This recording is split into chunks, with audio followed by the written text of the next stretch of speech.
اهلا وسهلا بيكم في حلقه جديده من ماركتنج جورو. الحلقه النهارده ان شاء الله هتكون حلقه سبيشال جدا، ويعني اعتقد انها هتكون من اهم حلقات ماركتنج جورو، لان ضيفنا النهارده هو يعني استاذي، وانا اتعلمت منه بصراحه كتير في الاداره.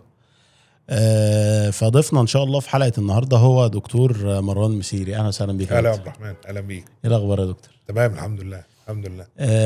يعني ان شاء الله كده تبقى الحلقه النهارده خفيفه كده، وانا يعني يا رب معناش نوت بقى يا نكتب رب. لا يا ورا رب حضرتك يا يعني. رب طبعا.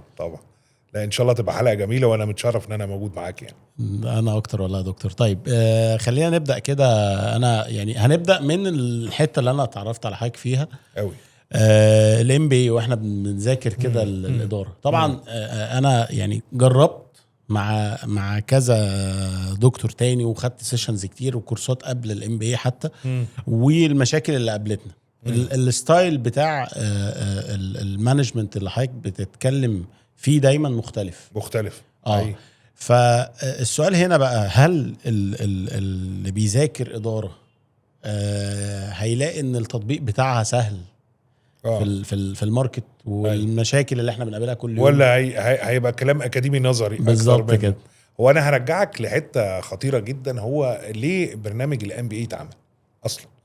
يعني الام بي اي كبرنامج اتعمل علشان الناس اللي بتشتغل، مش الناس الاكاديميه اللي بتدرس عشان شهاده اكاديميه.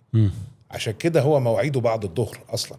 لو انت رحت تعمل ماسترز في الاداره، مش هتحتاج ان انت تبقى بعد الظهر، وهتبقى فول تايم ستودنت. لكن هي اساسا اتعملت عشان تمزج الواقع العملي والمشاكل والتحديات اللي بتقابل المدير مع العلم، فهو تدعيم للخبره العمليه بتاعتك. يعني دايما اللي بينظر للام بي اي كانها شهاده، لا هي مش شهاده، هي تجربه فريده مختلطه ما بين الواقع العملي والمشاكل والتحديات اللي طب ازاي نحلها بس بطريقه علميه. يعني دايما هطول عليك سنه واقول لك ان في فرق بين الاداره والاداره العلميه. الاداره العلميه بتبقى معتمده على نظريات وافكار طلعت من الواقع وتم اختبارها، وفعلا بتجيب نتيجه كويسه جدا لما فعلا بتطبق. مظبوط. فدي نقطه خطيره، وللاسف مديرين كتير غير مدركين اهميه الحكايه دي.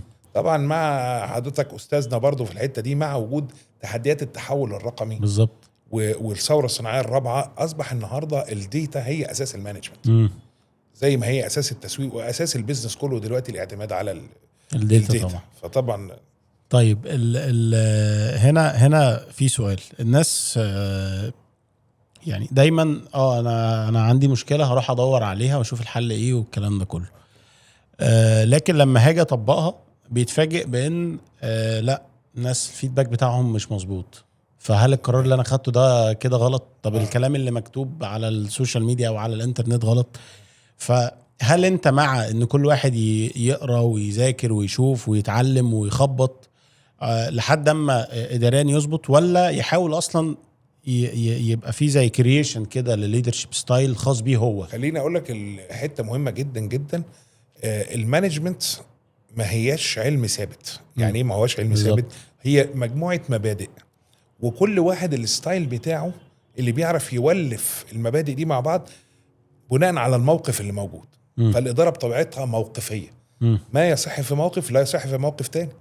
وبالتالي هي مش بست براكتس بناخده بنطبقه زي ما هو. انا بشوف ناس دايما بتدور على البست براكتس. هو يعني اكاد اقول انه مفيش حاجه اسمها بست براكتس. هو كل براكتس في حد ذاته متناسب للموقف اللي هو فيه.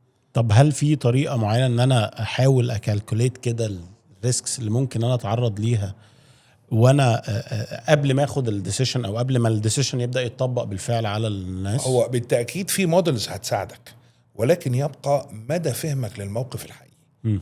يعني مدى فهمك وتحليلك للموقف وابعاده، وده اللي انت بتدرسه في الام بي. يعني انت النهارده بتتفرج على القرار من وجهه نظر الرقميه بالزبط. او الماليه، من وجهه نظر التسويقيه، من وجهه النظر الاوبريشنز او التشغيليه.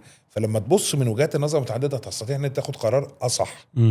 وبرضو عشان نبقى كلنا واضحين، ما فيش قرار صح وقرار غلط، لان هو مبني على معلومه غير مؤكده بالظبط، فيها نسبه شك.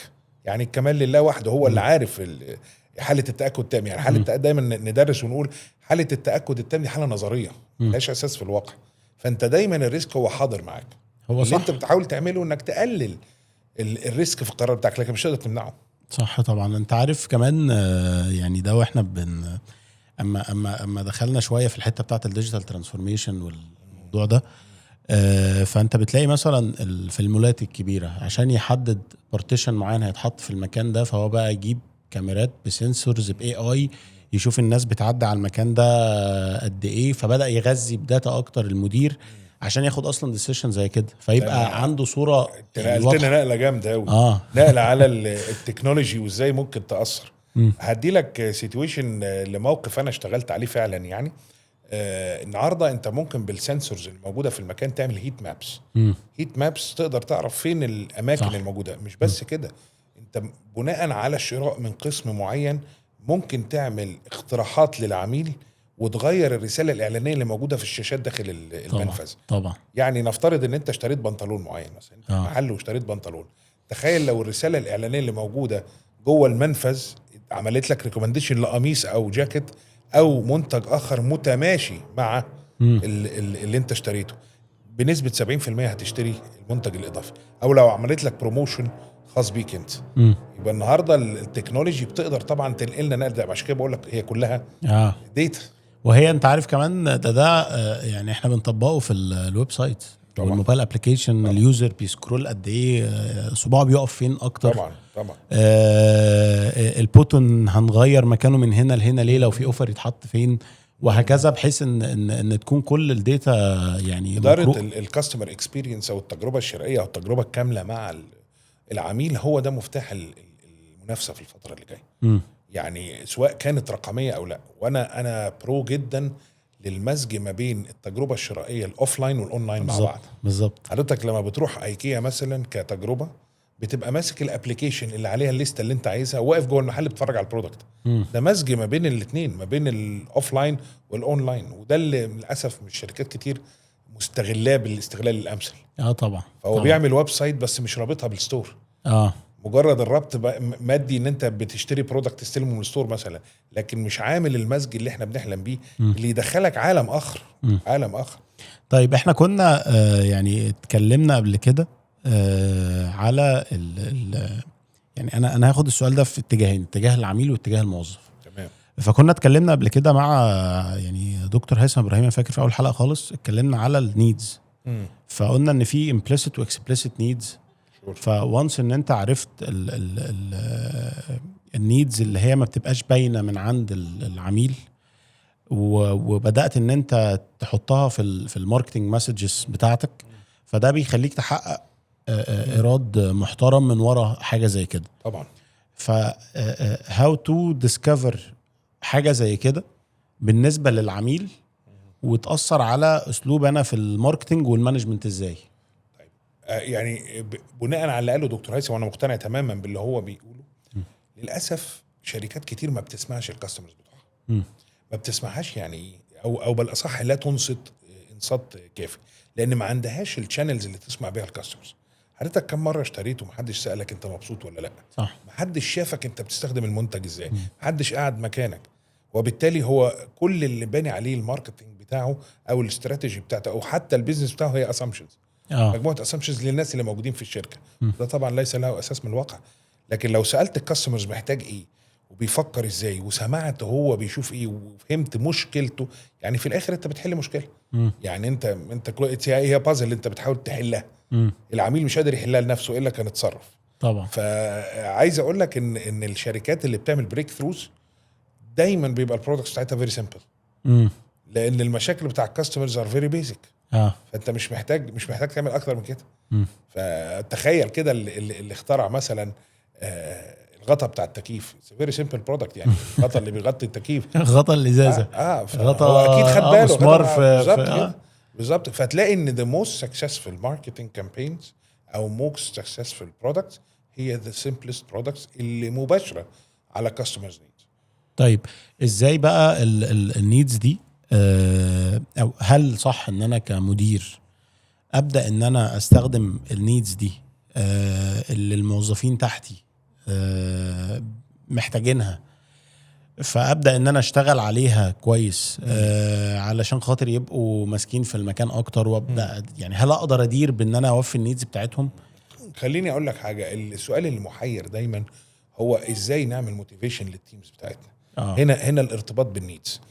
ربنا خلقنا بمجموعه نيدز، ويمكن ابراهام مازلو في الهرم مازلو المشهور جدا للتدرج الاحتياجات، هي دي النيدز الاساسيه.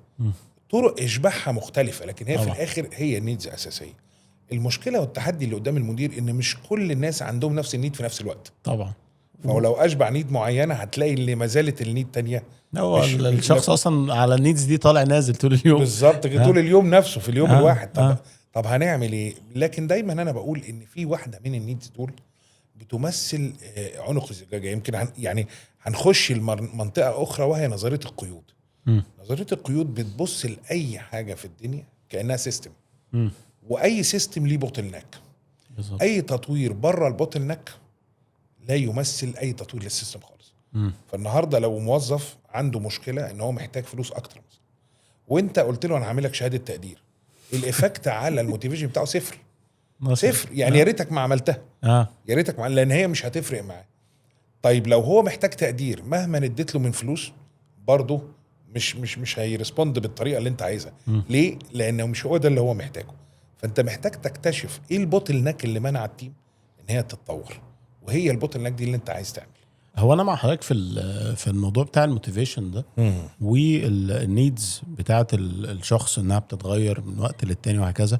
بس انا بحس شويه ان الموضوع ده مختلف مع جين زي. يعني اوكي انا يعني ممكن اوصل ان انا اعرف فعلا هو دلوقتي محتاج ايه كابريشيشن مادي ولا معنوي، ولا محتاج يتقال له برافو قدام التيم ولا بس ستيل برضه هم لا في حاجه مختلفه في الجيل ده عن غيره. طب لو هنتكلم على جين زي وهو مغلب الدنيا، جين زي ده في كل حاجه، نحب نقول نقطه معينه. النظريه يمكن مش ناس كتير بتتكلم فيها، نظريه الاستحقاق. نظريه الاستحقاق يعني الجيل بتاعنا او الاجيال اللي قبل كده كان عندها مبدأ تشتغل او تتعب علشان توصل للي انت عايزه.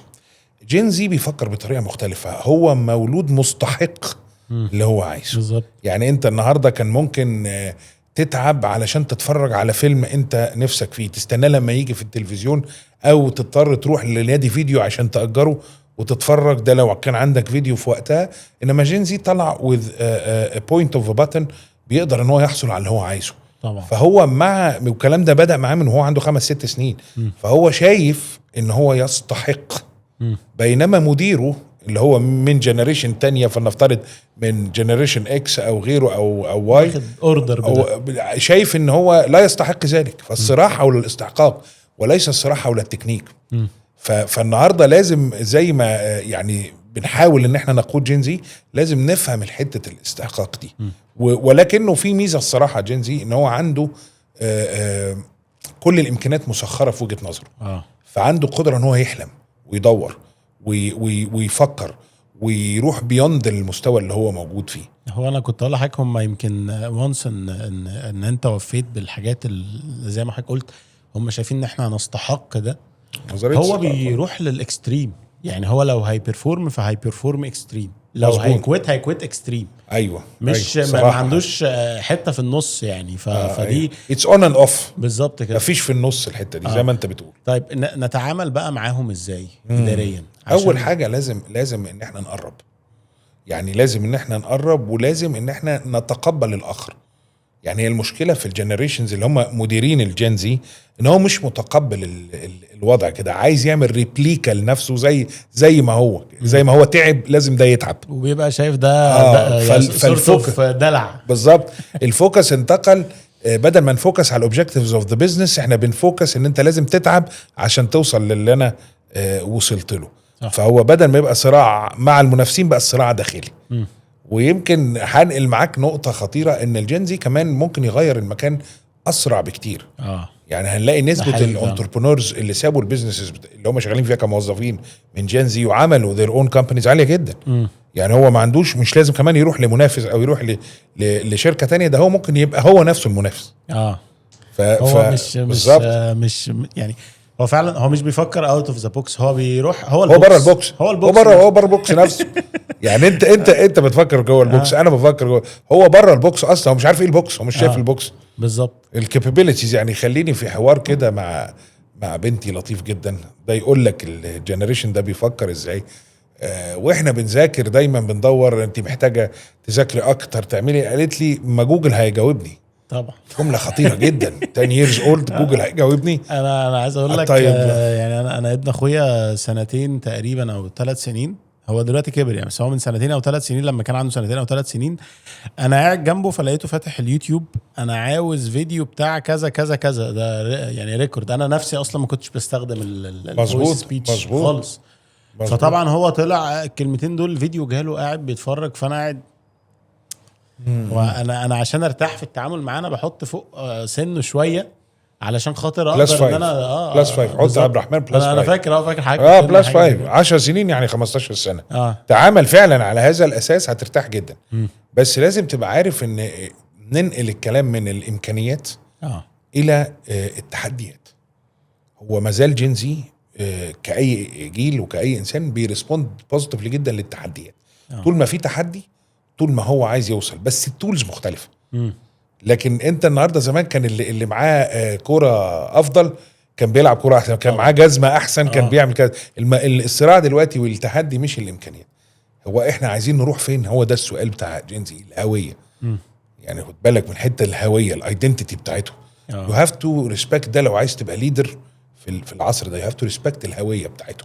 انا عايز اقول لك هم فعلا يعني حتى اشطر من مش هقول بقى الناس الكبيره، يعني اشطر من الجنريشنز التانية في الاكسكيوشن يعني فعلا ممكن نوصل لمرحله ان هو لو حتى ما فيش امكانيات هو بيفكر على هذا الاساس هاو تو امبلمنت حاجه زي كده وزاوت يعني اي صحيح. امكانيات خالص. اغلبنا واحنا صغيرين على كلامك يا عبد الرحمن كنا عايزين نطلع زي بابانا. نفسك تبيه، نفسي اشتغل زيك. النهارده جينزي لا، مش اشتغل زيك. ممكن يدي لك جمله انت مش قادر تفسرها، مش عايز اشتغل، عايز اشتغل مثلا حاجه تانية انت عمرك ما فكرت. كان زمان دكتور، طيار، مهندس، بتاع حاجه زي كده. النهارده لا. ويمكن كلامك صراحه عايز اضيف حاجه يمكن تفيد الناس. دايما بقولها في المانجمنت، ما تتنافسش مع التيم بتاعك. مفيش تنافس بين المدير والموظف. لو المدير حس ان هو بيتنافس مع الموظف ما اصبحش مدير خلاص. طبعا المفروض ان انت بتجيب التيم هو يعني مش شرط ان هو اشطر منك، بس هو عنده الابيليتي ان هو يبقى يعني يحقق الجولز بتاعه الشركه حتى لو انت ما تعرفش تعمل ده. انما لو دخلنا في كومبيتيشن انت هتبدا انت بتعجزهم، فهم هيبداوا يبقوا هم بيدافعوا عن نفسهم فهيتخانقوا معاك انت. طبعا يعني المشكله تبقى انترنال. ما هي خد بالك العصر ده مش بتاع عصر الايدياز. يعني لو انت دخلت على اي بلاتفورم هتلاقي ايديا فور بزنس، هتلاقي حلول. لو سالت تشات جي بي تي هيقول لك. التحدي مش تعرف وات تو دو، انك ريلي تو دو ات، تستطيع. يعني فعلا زمان قرينا كتاب اسمه ذا فيفث ديسيبلين بتاع الاكسكيوشن، ذا باور اوف اكسكيوشن، ان ازاي تنفذ الاستراتيجيه بتاعتك او الخطه بتاعتك. النهارده بقت هي دي اللي فرقت النجاح. مش انت هتعمل ايه، انت هتقدر تعمله ولا لا. هو انت عارف ممكن يكون ده برضو بسبب ان المشتتات بقت كتير قوي. طبعا. فطبعا انت وانت شغال وانت قاعد وانت في اي مكان، هو انت لازم هيبقى في انتربشن بيحصل، ولو ما قدرتش تكنترول اللي هو انا دلوقتي المفروض اكون بعمل ايه مش هتعرف تتصرف. زمان كانوا بيقيسوا المخ بتاع الانسان بيتعرض لكم مثير خلال اليوم، وبيفلتر الكلام ده المخ بيرسبوند للحاجه اللي تهمه. فكان زمان عشان كده يقول لك زمان الناس كانت رايقه. ليه؟ عشان كان عندهم 500 محث او مؤثر في اليوم. النهارده احنا عندنا ال 5000. هو اصلا يعني انا فاكر كنت قرات انا حاجه بيقول ان انت الاعلانات بس اللي بتشوفها في يومك تقريبا بتكسيد ال 3000 اد. يعني ده على الموبايل وفي الشوارع والكلام ده كله بتكسيد 3000 اد، واعتقد ان احنا عندنا هنا اكتر، يعني ممكن يبقى اكتر من كده بكتير. بندرس حاجه مهمه قوي وبنقولها حتى واحنا كلنا بنبراكتسها او بنلمسها، هي الديسيجن فاتيج، ديسيجن ميكينج فاتيج، الارهاق من كتر القرارات اللي خدتها خلال اليوم. فانت بتوصل لمرحله، يعني دايما بسال الناس كام واحد وهو قاعد بياكل بالليل بيتفرج على فيلم هو شافه قبل كده عشان هو مش قادر ياخد الريسك يتفرج على حاجه تانية. صح حاجه احنا عارفين. ما زلت تتفرج على نفس المسلسلات اللي انت عارفها، ايفن لما تطبق نفس المبدا مع البيبل. sometimes ما بتاخدش ريسك انك تعرف ناس جديده وتستمر مع الناس القديمه حتى لو كانوا غير مفيدين ليك او كانوا بيضروك، ولكن عشان الارهاق من كتر اتخاذ الديسيجن. ودي مرحله خطيره جدا. انك تصل بنفسك لما عندك ارهاق من اتخاذ القرار، قدرتك على اتخاذ قرار جيد هتبقى ضعيفه جدا. طب هل ده اللي بيخلي يعني السليبرتيز زي مارك زوكربيرج والناس دي هو طقم لبس واحد؟ طبعا يعني ده بيمينيمايز عدد القرارات اللي بياخدها وبيوفر طاقه اتخاذ القرار للقرارات المهمه. اما القرارات الاقل اهميه فلا ما عندوش وقت ليه، فبيسيبها لظروف او بيعملها الحاجه اللي دايما تسمعها في شركه مصريه، عايزين نعمل سيستم.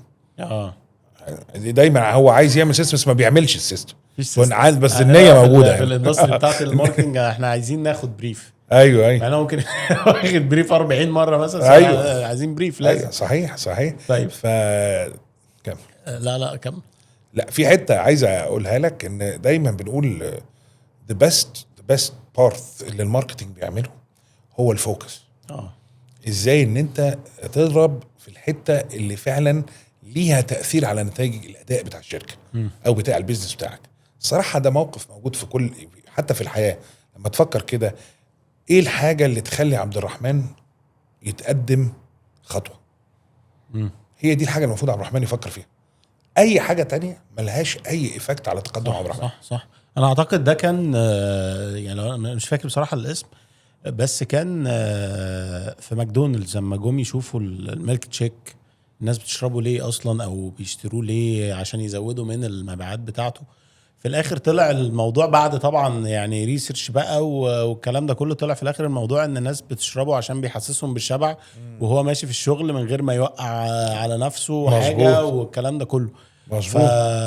وده اللي هو الكونسبت بتاع جي تي دي. ده كان في على سيره ماكدونالدز وعلى الريسيرش اللي عملوه، اكتشفوا ان في فرع بيبيع ميلك شيك اكتر من فروع تانية. ايوه فكانت القصه ان هم استغربوا اشمعنى هنا، ما هو نفس الميلك شيك.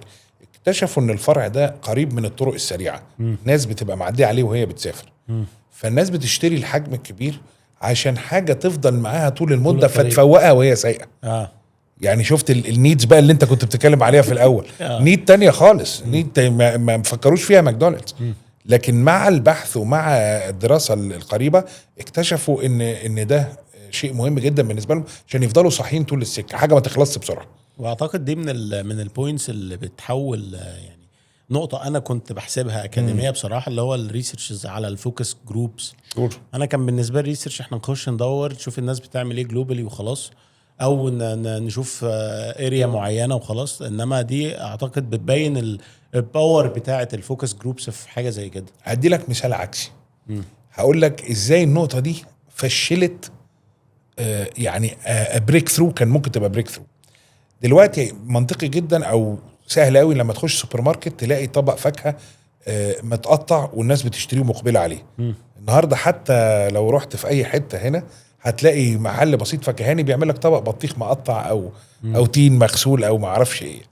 البدايه كانت تشين، طبعا مش هنقول اسمها يعني، ولكن تشين بدات بهذا الكونسبت، حولت الفكهاني والخضري الى محل سوبر ستار على اساس ان هو يقدم حاجات متقطعه. ده كان ما حدش يعرف عنه، كان ليا ظروف اشتغلنا معاه، ولكن البيزنس ليدر كان عنده رؤيه غريبه جدا، وده الميسنج النيدز.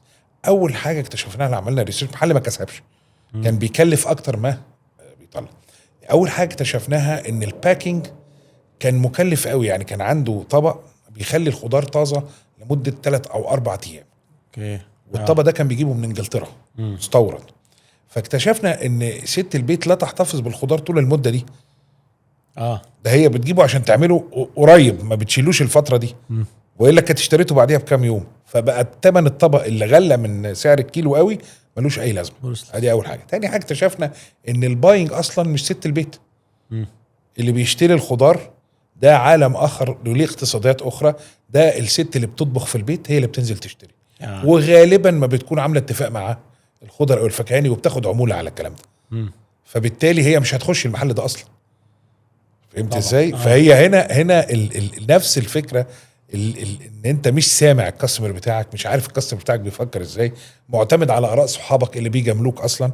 طب هل ده ممكن يكون السبب ان الشخص مش فاهم ازاي يطلع يعني MVP او برودكت كده يناسب لفئة معينة من الناس، وبعدها يبدأ يسكيل، بس هو بيطلع برودكت انا شايف ان ده الناس الفكره ممتازه لكن وقت تطبيقها كان غلط، اسلوب تطبيقها كان غلط. اللوكيشن نفسه اللوكيشن كان ممتاز، البرودكت نفسه كان غالي جدا. انا فاهم، انا اقصد ممكن يكون هو مثلا البرودكت ده مناسب لناس قاعدين في كومباوندز معينه، مزبوط. في كلاس معينه، مظبوط. ادخل لهم ببرودكت زي كده. نفس الفكره اتقدمت من خلال سوبر ماركتس كبيره في اي كلاس ارياز، نجحت بومينج، نجحت نجاح كبير جدا جدا. لكن اللي انا عايز اقوله ايه، ان انت دايما يو هاف تو ليسن تو يور كاستمر اند واتش البيهيفير بتاع الكاستمر عامل ازاي.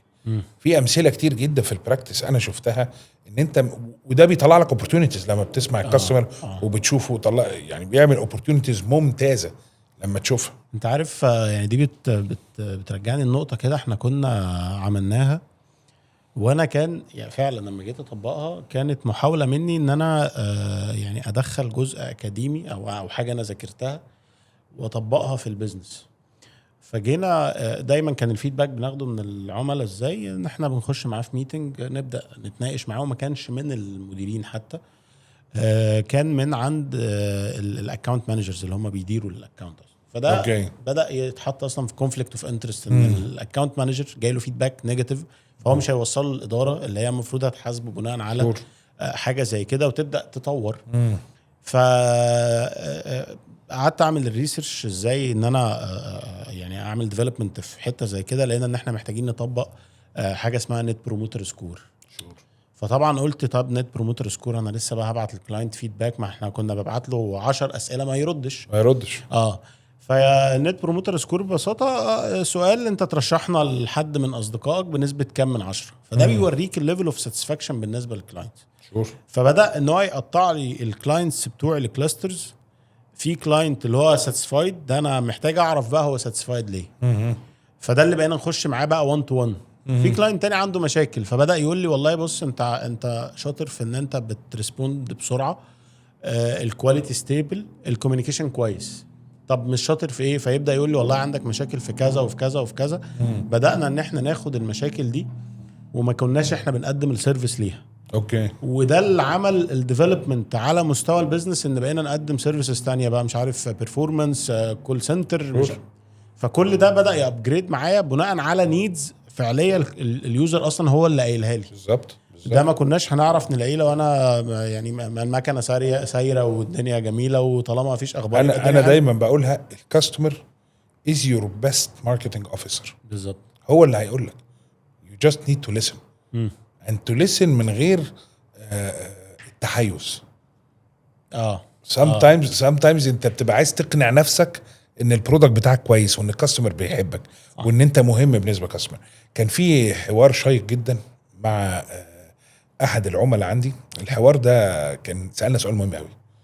قال لك لو انا قفلت البيزنس بتاعي مين هيزعل؟ لو البيزنس ده قفل النهارده، لو السيرفيس اللي انا بقدمها مش موجوده. وفعلا لما فكرنا لقينا ما حدش هيزعل. انت عارف اصلا ان ده تيست في الحته بتاعت الجروس والسكيلينج اسمه سين أليس تيست. انا ما اعرفش اسمه العلمي حقيقه، لكن هو فعلا كده، لان هو بيشتغل في بيزنس بيقل مش بيزيد. ماركت بيتناقص مش بيزيد، والديفرنشيشن ما بين البرودكتس الاصليه والبرودكت غير الاصليه بيقل جدا. فبقى الكاستمر انكلايند اكتر ان هو يشتري المنتج غير الاصلي، لانه ما فيش ميزه في الاصلي. خدت بالك ازاي؟ ما فيش ميزه في الاصل، فبالتالي هذا العميل عنده خطوره كبيره جدا في البيزنس بتاعه، ولو ما اتحركش بسرعه اسرع من الماركت هيفقد الماركت، وفعلا ما حدش هيزعل. ده اللي حصل دلوقتي في الاندستري بتاعت السيارات جلوبالي بقى. طبعا يعني خلاص طبعا الصين توغلت في الموضوع ده، وخلاص انت عايز هتكمبيت في برايس وتكنولوجي وكل حاجه. النهارده how you manage your customer is the key، لان مش البرودكت خالص. مش البرودكت بقى خلاص، يعني البرودكت بقى افيلبل عند الناس كلها، بقى موجود بالاسعار المطلوبه في الاماكن المطلوبه، بس مين اللي هيقدر يديني تجربه شرائيه افضل؟ مين هتفاعل معاه بشكل افضل؟ صح. هو ده اللي انا هشتري منه، هو ده اللي هستمر معاه. وهو ده اللي يمكن اكتر بوينت الكلاينت وانس ان هو شافها بيبدا يتحول المنتج او البيزنس ان هو يكون بيقدم نون برايسنج بنفيتس. فالنظره ليه ما بتبقاش نظره اسعار شور خالص. يعني الموضوع بيتحول ان انا ببقى مرتاح مع الناس دي، بكوميونيكيت كويس مع الناس دي، بيلقطوا السيجنال بتاعتي من وسط النويز كده. يعني ستاربكس وكارفور والبرودكتس اللي نزلت عملت نجاحات في مصر اثبتت لك ان المشكله مش في السوق. طبعا. يعني اول ما نزل ستاربكس ايه البرايس اللي قدمه فور 1 كابوتشينو؟ انا فاكرها لان دي كان حدث بالنسبه لي مهم جدا ماركتنج وايز. كل الناس كانت بتقدم الكابوتشينو ب 15 جنيه، ستاربكس نزل اول تسعير 26 جنيه. اوف. بس حضرتك هتروح تقف طابور من كتر ما الاقبال كان تاريخي على ستاربكس، لان الناس هنا مش بتدفع ثمن الكابوتشينو، طبعا بتدفع ثمن التجربه كلها على بعض. فالنهارده الكاستمر كان يستحمل يدفع 26 ايوه واكتر، بس انت اللي ما كنتش عارف تقدم له اللي هو عايزه لانك ديفينتلي مش عارفه. النهارده ابتدينا نشوف ناس بتحاول. يعني دايما بقول للناس النهارده لو حد عنده 10 15 فرع الكوفي شوب وتلاقيه محتاس فيهم وعنده مشكله ومش عارف يعين موظفين وبيتسرق وهكذا، ستاربكس عنده اكتر من 35 الف فرع. اكيد مش بيكلمهم الصبح يقول لهم اصطبحتوا ولا لا. دي مقوله انا بسمعها من عملاء. يكلم الفرع بتاعه اصطبحت ولا لا، وتلاقي مراته بتشتكي ولاده ما بيشوفوهوش غرقان في 5-6 فروع. This is not a company, this is not a business. طب هل ده يعني هيودينا لحته ان احنا نعمل سيستم ولا ده اي كلام؟ لا وضح لي بقى معنى كلمه سيستم. لا سيستم ايه؟ سيستم يقول للناس يعني يعملوا ايه امتى وازاي على كل مستويات الشغل. فده يمكن من تجربتي انا تطبيقه هيبقى صعب، وخصوصا لو السكيل يعني صغير وكبرت بدون ما تعمل الحاجات دي، البيزنس هيقع. ليه؟ لان انت مش هتعرف تتعامل مع السكيل الاكبر. السكيل الاكبر كل واحد جاي لك من كلتشر مختلفه، جاي لك هو بيكسكيوت التاسك دي بطريقه مختلفه، ممكن ما تكونش تفيد في الكور بتاعك انت كبزنس، خصوصا لو انت بتقدم مثلا سيرفيس. فهل السيستم هيكون فاليبل اسيت في حاجه زي كده؟ بس انا يعني ده سؤال. السؤال التاني، هل بقى دلوقتي السيستم ده ازاي اضمن ان هو يكون بيتطبق بشكل صحيح؟ خليني اقول لك حاجه. هي المشكله مش في السيستم. ولو انت حاولت تطور السيستم مش هتعمل حاجه، مش توصل لحاجه. لان المشكله مش في السيستم، المشكله في الكالتشر. مشكله في الكالتشر. يعني انت هتعمل احلى سيستم في الدنيا واحدث حاجه ومحدش هيطبقه. ويلكم تو ايجيبت. مصر الفكره كلها ان هو لازم يغير المايند سيت بتاعته، يغير الكالتشر بتاعته، وابسط السيستمز ممكن تعمل. الناس بتفهم كلمه سيستم غلط. يمكن هكلمك على حته التحول الرقمي بقى. النهارده التحول الرقمي مش حاجه جديده خالص. انت من اول ما بدات تبصم البصمه من خلال الحضور والانصراف بتاعك خلال المكنه، ما ده ديجيتال ترانسفورميشن. بس هل دي منعت الناس ان هي تيجي متاخر؟ لا خالص. هل دي عرفت ازاي تموتيفيت الناس؟ لا. فالمشكله مش في السيستم ولا في التكنولوجي، المشكله في ازاي احنا بنتعامل مع الحاجات دي. عشان كده الخطوه الاولى لو انت عايز تطور من شركه، عايز تطور من تيم، ازاي تغير الكالتشر بتاعتهم بما يخدم الاستراتيجيه بتاعتك. طول ما الكالتشر مش متغيره، عمرك اي سيستم مش هينجح، مش هتاخد منه العائد على الاستثمار منه المطلوب، مش هتعمل احسن استغلال للموارد. ليه؟ لان المشكله في الناس اللي بتطبق السيستم. يعني خليني اقول لك حاجه، تجد جنسيات العالم كلها في المطار، صح؟ طبعا. طيب في ناس عايزه تدخن. تجربه كنت بدخن زمان في مطار تايلاند، كلنا بنجري عايزين نلحق في الطياره، فتجد كل جنسيات العالم جوه هذه الحجره الصغيره جدا بيشربوا سجاير، ما عدا المصري هو الوحيد اللي واقف بره الاوضه فاتح الباب وحاطط ايده بالسيجاره فوق الباب. هو مش هيلتزم بالسيستم لان هي مش عنده. السيستم موجود اهو بس السيستم مش هيطبق. فانا وجهة نظري لو عايز تطور من اي شركة طور من الثقافة، بعد كده طور منين؟ من السيستم. لكن لو بدأت بالسيستم بلا ثقافة انت كده ضيعت صح استثمارك. طيب الكالتشر يعني عشان احنا نعمل تشينجينج فيها بتاخد وقت جدا. هل في طريقه تخليني اعرف اكسلريت الثقافه الجديده اللي انا عايز اعملها عشان اطبق سيستم معين؟ حلو قوي السؤال ده قوي.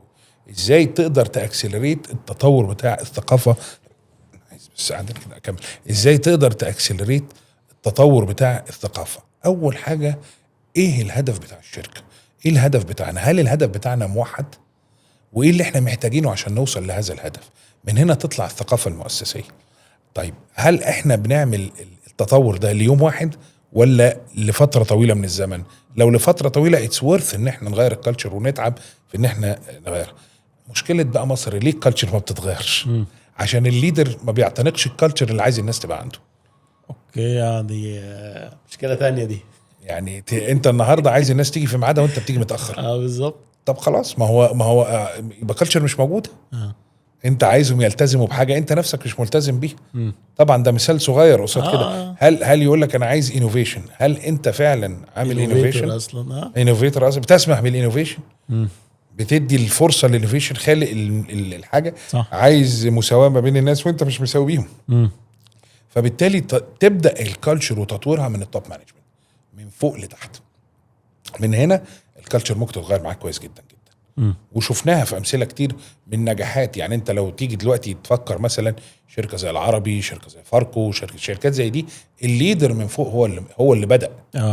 هي الناس شايفاه بيتحرك ازاي، الناس شايفاه يعني بينفذ الحاجات اللي هو نفسه ممكن يكون بيقول لهم احنا عايزين نعملها. ستاربكس نفسه لما بعد مستر شولتز عن قياده ستاربكس وابتدت تتحول الكالتشر الى كالتشر مور كوميرشال، فهيفقد الايدج بتاعه. اضطروا يرجعوه بعد 3 سنين طبعا.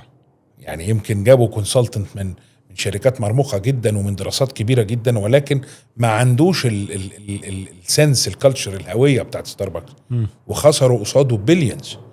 عشان كده رجع تاني يبث فيهم الكالتشر اللي كانت منجحه الشركه. شوف اهميه الموضوع.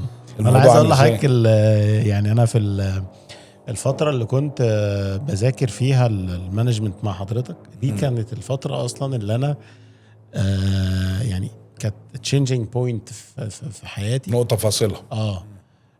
لسبب واحد ان انا كنت عملت كل حاجة فعلا، وبرضو مش المكنة مش راضية تدور. فلما حضرتك جيت وقتها اتكلمت في موضوع الكالتشر دي، انا كان اول قلم ينزل. أيوة. يعني عارف انت ايه، هو فعلا في تفاصيل كتيره قوي يعني ممكن اكون بتكلم مع الناس فيها، بس الناس مش شايفاني مثلا كوميتد، مش شايفاني انا نفسي بقيس البرفورمانس بارقام، وانا عايزهم يقيسوا البرفورمانس بارقام. مظبوط. فاهمني؟ فده وانس ان هو فعلا بدا يتحرك كانت النتائج بتاعته قويه جدا. وانا فاكر ساعتها كنت جيت سالت حضرتك سؤال بقول لك ايه، طب احنا خلاص انا قلت للناس الكالتشر هتبقى عامله ازاي. فانا متذكر وقتها كان حضرتك قلت لي ما فيش تشينجينج بيحصل في يوم وليله. طبعا. فدي دي كانت طبعا المشكله اللي انا كنت ممكن اتحط فيها وقتها. فلو نتكلم في حته انا عايز ازيدك، انا عاجبني قوي اللي انت قلته ده. عايز اقول لك حاجه، في فرق ما بين انك تحقق برفورمانس وتبني بيزنس. ناس كتير ما الحته دي ما بتعديش عليهم. صح. شفت بيزنس مان كتير كلاينتس عندي بيصل الى عمر معين بقاله 20-30 سنه بيشتغل ومحقق نجاحات رهيبه، ولكن بيبص حواليه بقى لما عايز يريح جاي يبص حواليه ما يلاقيش حد. مش حد يدور مكان. الاستراكشر مش موجود، الناس مش موجوده، الكالتشر مش موجوده، لان هو كان فيري بيزي بيعمل ديلز وبيحقق وبيديليفر ولكن ما بيبنيش. فالخطوه الاولى، ودي نصيحه يمكن كمان عايز اديها للانتربرونورز اللي بداوا ينتشروا في مصر اكتر ويبدا يزيد المجتمع بتاعهم، ان انت لما تيجي تبني حقق ماني ولكن في نفس الوقت ابني بزنس. ده السستينابيليتي اللي موجوده في الموديل ده اللي احنا عايزينه، ان يكون فيه بزنس وبدايتها هي الكالتشر زي ما قلنا، والجزء اللي انت بتتكلم عليه. فهي دايما it's not about performance, it's about building a business. The performance will come anyway. صح. دي القواعد. نيجي بقى للنقطة يعني اللي احنا كنا لسه بنتكلم فيها، التشينج. حضرتك وصلت لي ازاي يعني ابدا امبلمنت تشينج معين على التيم بطريقه حلوه جدا. عايز حاجه فعلا تقولها للناس ازاي ندخل تشينج جديد على التيم وندمجه من وسط الكالتشر.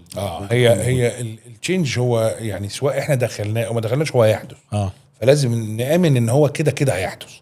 والشركه اللي بترسبوند للتشينج او البيزنس او المدير اللي بيرسبوند للتشينج بدري هو اللي بيكسب.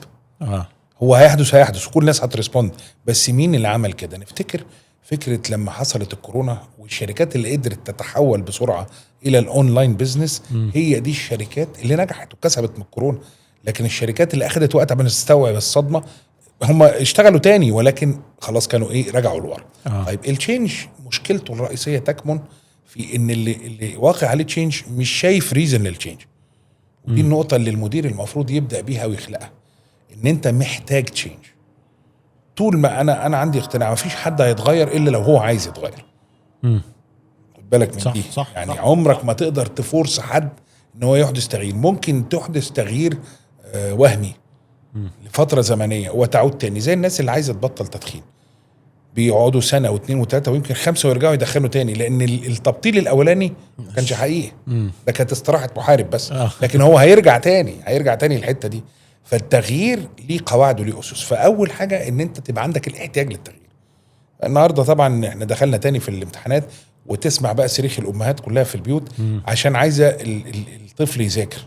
هو مش هيذاكر غير لو هو عايز يذاكر. فبدل ما اضيع وقتي في ضغط ان هو يتغير، الافضل ان انا ابدا اوري له اهميه والاحتياج للتغيير. حلو. ده هيحدث مع الموظف في حاله واحده بس، لو في اسس مبدئيه للتقييم.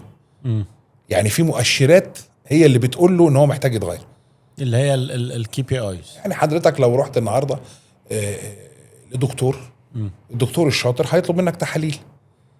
انت شايف نفسك بوضع معين، بعد ما بتقرا التحاليل خلاص انت هتبدا تاخد الدواء. صح. لكن يعني طول ما هو بيقول لك انت تعبان بس ما فيش ارقام. رقم واحد ان احنا نبقى موجود كي بي ايز، اعرف ان انا اقيم بيها الشخص اللي قدامي وارقامه ونتائجه. اغلس حاجه عندك، اغلس دكتور عندك ايه يا عبد الرحمن؟ والله مؤخرا ان انا البطنه. البطنه للدرجه ده ألذ واحد يا راجل.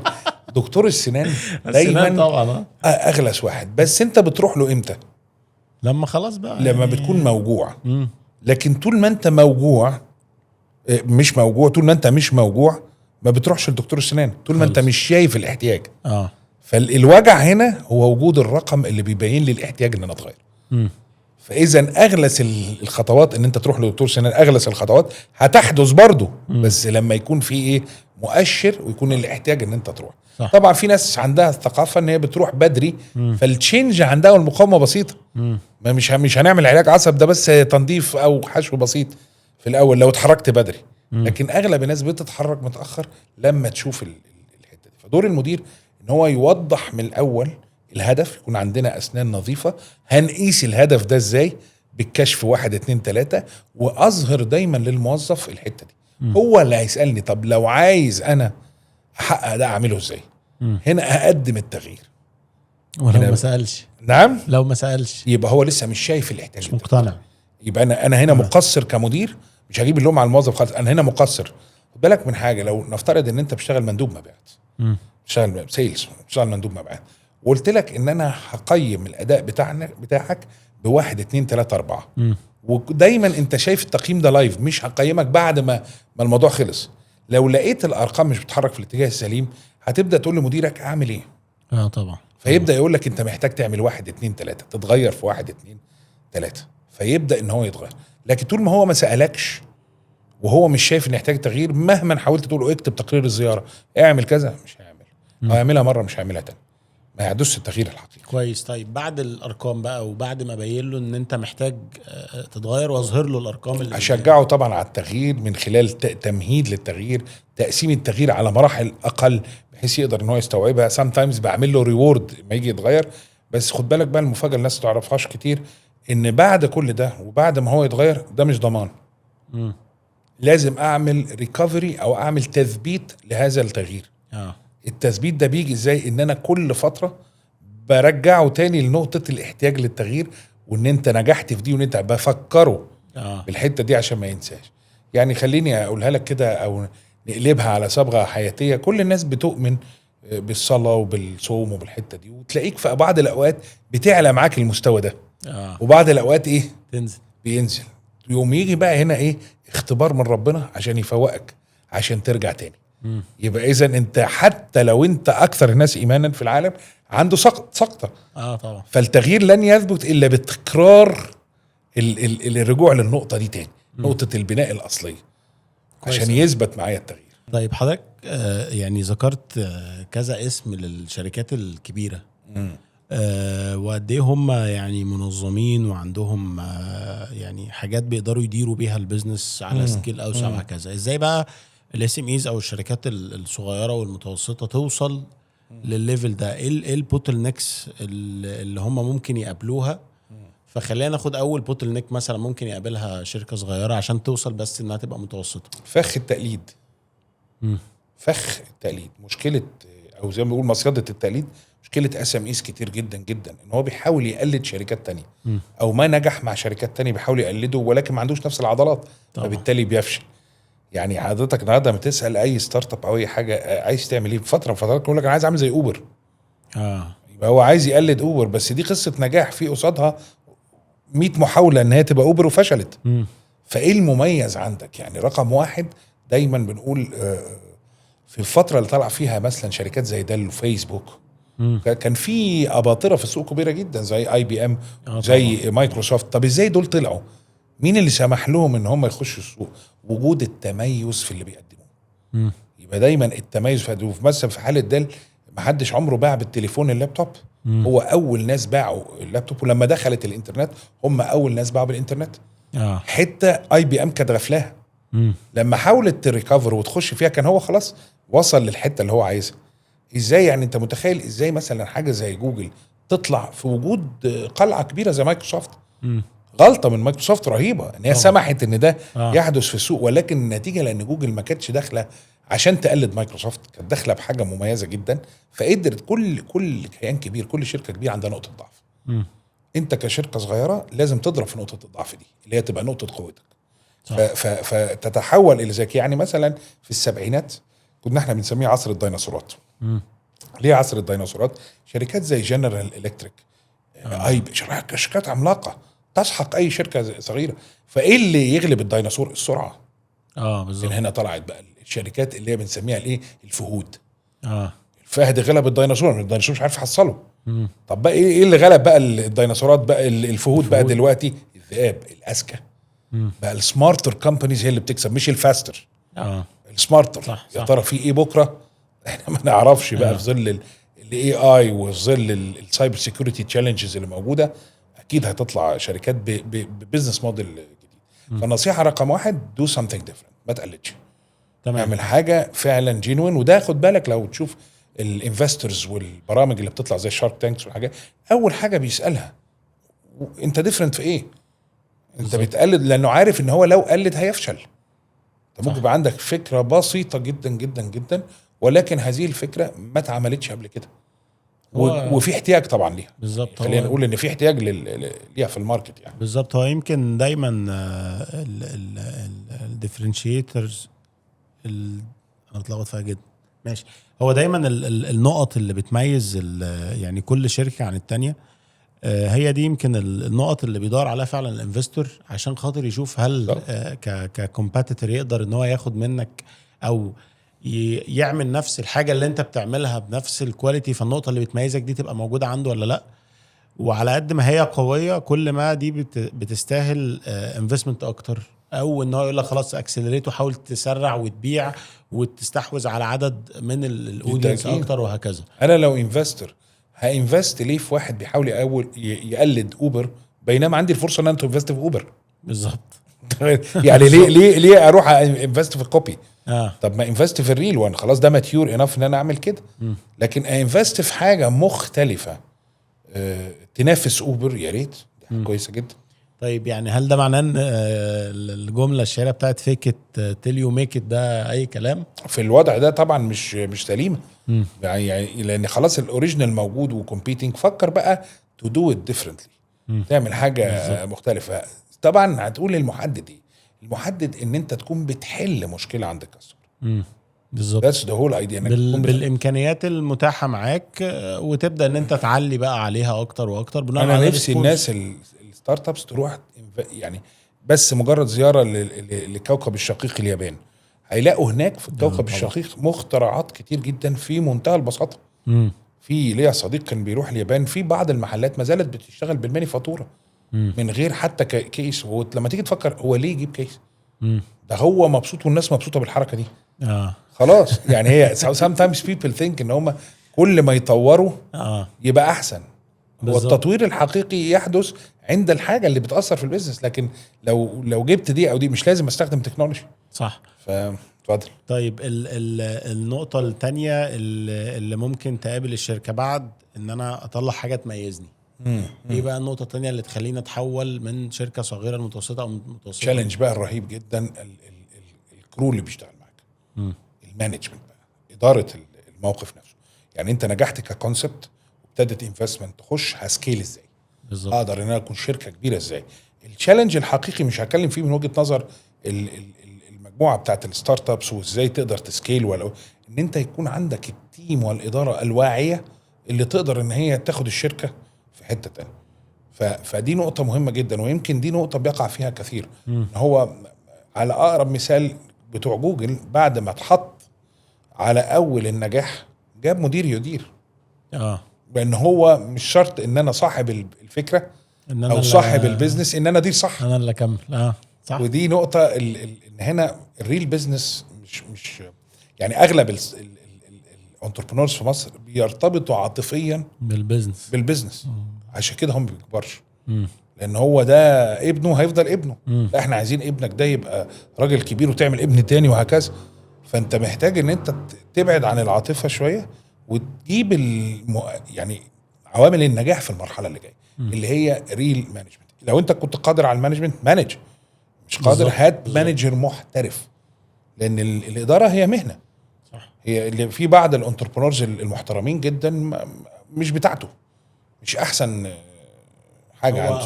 هو يقدر يعني زي ما بيقولوا كده ايه، يقوم البيزنس، لكن ما يعرفش يسستين ويكبر ويكمل والعدد يكتر وهراركي وستراكشر. انا بقى في سؤال هحطه على لسانك. طب لو الناس عارفه الكلام ده ما بتعملوش ليه؟ اعتقد عشان هو بيبقى باصص للبيزنس النظر اللي حضرتك قلت عليها ان ده ابني، فانا اجيب حد غيري. اديك نظره تانية خالص. ان الانتربرونور اللي بيفكر كده وبينجح وبيتدخله ملايين بيتغر. برضه صح. بيقع في شرك نفسي ان هو بيشعر ان هو ممكن يعمل اي حاجه. انا نجحت البيزنس ده من العدم، دي كانت فكره واحنا قاعدين بنشرب شويه قهوه عملنا فكره جابت لنا ملايين، يبقى انا بقى اقدر اعمل اي حاجه. صح. واخد بالك؟ دي الحته بيعتقد ان هو يعني هي نوع من انواع الكبر والغرور، ان انا ممكن اعمل اي حاجه ما دام عملت كده. يا مكتر الشركات اللي كانت اون توب اوف اتس ماركت وقرروا يعملوا حاجه تانية عشان هم مجرد شركه حلوه فشلت. زيروكس، عندك امثله كتير هتلاقي. لا، وكمان ممكن يعني انا عايز اقول لك دي مش انتربرينور بس شاطر فوقع بيزنس. اوقات كمان انا بحسها ممكن تبقى موجوده في الموظف جوه تيم، انت شاطر وبتحقق ارقام كويسه والى اخره، فممكن بسبب الكبر او ان انا استحق بقى خاصه ان انا ابقى تيم ليدر وزاوت يعني ليدنج، او ان انا حتى اتعلم ليدنج، او ان انا اتحط في مواقف تبين ده، او ان انا اشوف هطبق الليدرشيب ازاي. فبتلاقي حد طلع بقى موظف هوبا تيم ليدر وقع، ما خلاص بالظبط كده وما يقدرش يرجع خطوه لورا كمان. يمكن انا بقول لكل الناس اللي بتحضر معايا اي تريننج كورس في المانجمنت بقول لهم مقوله مهمه جدا انا شايفها خطيره وابدا بنفسي بيها. عايز تكون مدير كويس تخلص من الكبر. ساعتها هتلسن للموظف، هتتعاطف معاه، هتفهمه، هتقرب منه، هتعمل كل حاجه. طول ما انت في كبر مفيش مانجمنت، تهرب المانجمنت بره الموضوع. الاثنين دي دون فيت مع بعض. صح. فانت تخلص من كبرك قبل ما تتكلم ان انت كمدير. لان لو انت ما عندكش كبر اي واحد هيكبر هتكبره، هتنفست في الناس اللي معاك. صح. هتعمل الحته الايكويشن هتختلف خالص. فلازم نفكر ان احنا الاول تحضر نفسك ان انت تبقى مدير ناجح. ساعتها ممكن ان انت الحته. كويس. النقطه بقى الثالثه اللي ممكن تكون تقابل شخص بعد ما يتغلب على كبريائه، وبعد ما يتغلب او بعد ما يبقى هو مكون خلاص فكره اكشلي مميزه وطلع البرودكت والكلام ده كله. النقطه الثالثه اللي ممكن تقابله بالنسبه للستارت ابس يعني بالنسبه للستارت ابس بقى النقطه الخطيره ازاي يقدر ان هو يقدم الجديد بعد اللي هو قدمه. الاستمراريه هنا، السستينابيلتي بقى. يعني احنا شفنا قبل كده شركات طلعت منتج حلو ممتاز اختفت. اقرب مثال عليها شركات التوصيل.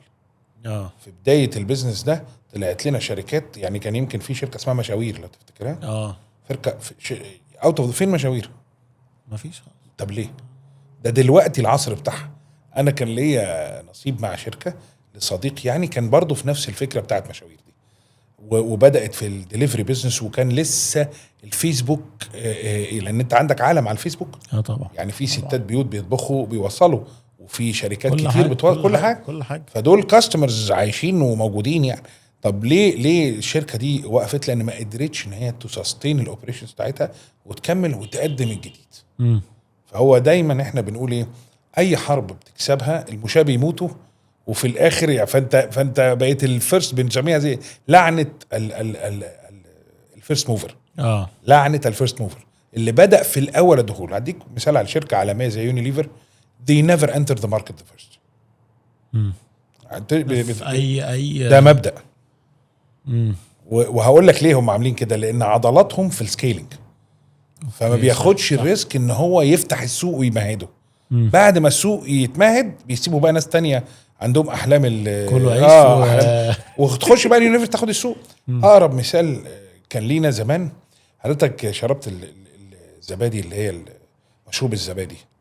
شربته، اول شركه عملته في مصر تعرفها؟ لا. حلو. كلنا هنقول مثلا جهينه، او بسمع دايما جهينه. جهينه مش اول واحده خالص. في شركه اسمها يوبلاي، هي اللي نزلت اول مشروب زبادي، عبوات صغيره كده. واحنا صغيرين كنا من يوبلاي، شركه فرنساوي كبيره جدا وموجوده، نزلت وعملت انترودكشن والكاستمر عرف المنتج. بس مين اللي لم السوق وحصد هذا الانفستمنت اللي عملته يوبلاي؟ شركات اخرى طبعا غير يوبلاي. فبنسميها لعنه الفيرست موف. عشان تطلع الشركه من ده لازم يبقى في تواصل، في نزول فيرجنز جديده من البرودكتس بتاعتها، توسع في اذر كومبلمنتري برودكتس، وتبدا من هنا بقى الحته الخطيره بقى، الريل بنفيت اوف ذا بزنس، مش الماني، الريليشن شيب مع الكاستمرز بتوعها. كان وي مانج ذا ريليشن شيب اور نوت؟ هي دي اللي انا اعتقد دي اجابتها هتبقى انت قد ايه مهتم بالكاستمر جيرني بتاعتك. بس لو انت يعني كير انف اباوت الجيرني بتاعت الكاستمر معاك، هنا انت هتوصل ريليشن شيب معاه محترمه جدا، لان انت هتكون معاه في كل تاتش بوينت معاك انت بس كده هتضاعف ارباحك. ازاي؟ دلوقتي بقى المستشفيات والعيادات بيعملوا براكتس لذيذ قوي قوي. بعد ما انت بتروح تكشف عند دكتور باطنه مثلا، عندك سكر مثلا، رحت كشفت عن سكر، بعديها بشهر لقيت تليفون من المستشفى او العيادات الخارجيه، اخبارك ايه؟ عامل ايه؟ كويس دلوقتي؟ احسن. طب بنقيس السكر؟ ما بنقيس 70 او 60% من اللي جولهم كولز ار انكلاين تو يوز المستشفى دي تاني. طبعا. ويحصل فبالتالي خلال دوره حياه العميل المكتمله الريفينيو اللي جالك منه زاد اكتر طبعا. انت كمان حتى يعني ايكونومكس، انت زودت اللايف تايم فاليو بتاعته قصاد الاكوزيشن كوست اللي انت جبته بيها في الاول خالص. ادي لك بقى فكره تو برودكاست يعني، بس يلا بينا. مش في النهارده تنافس في مجال السوبر ماركت؟ طبعا رهيب، مش كده؟ في سوبر ماركت عمل لك لستة مشتريات رمضان. لا تقريبا. بيزد على ايه؟ على يور اون كونسامشن. لا ده هو ما يعرفكش اصلا. دي هتحتاج مين اللي يعرفك؟ الكاشير، عشان بتروح له. ديب اناليسيس وديب ايدياز. النهارده السوبر ماركت بره في بعض الحاجات هو عارف الشوبينج ليست بتاعتك، بيكلمك هو عارف ورق المناديل هيخلص في بيتك امتى، انت ما بتعرفش، هو عارف. عشان عنده الداتا دي بالظبط. انا كنت لسه اقول لك ده علم لوحده يعني، دي عايزه حلقه لوحدها. لان في ريليشن شيب اسمها ليرنينج ريليشن شيب بتستمر 6 شهور ما بين المؤسسه والكاستمر.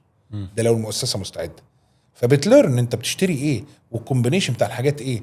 تشتري مكرونه ورز ولا مكرونه بس؟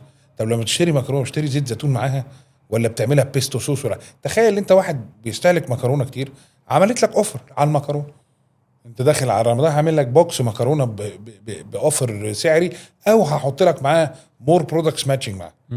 في شركه بتاعت ملابس وكمان اوصلها لك لحد عندك من غير ما تجيلي.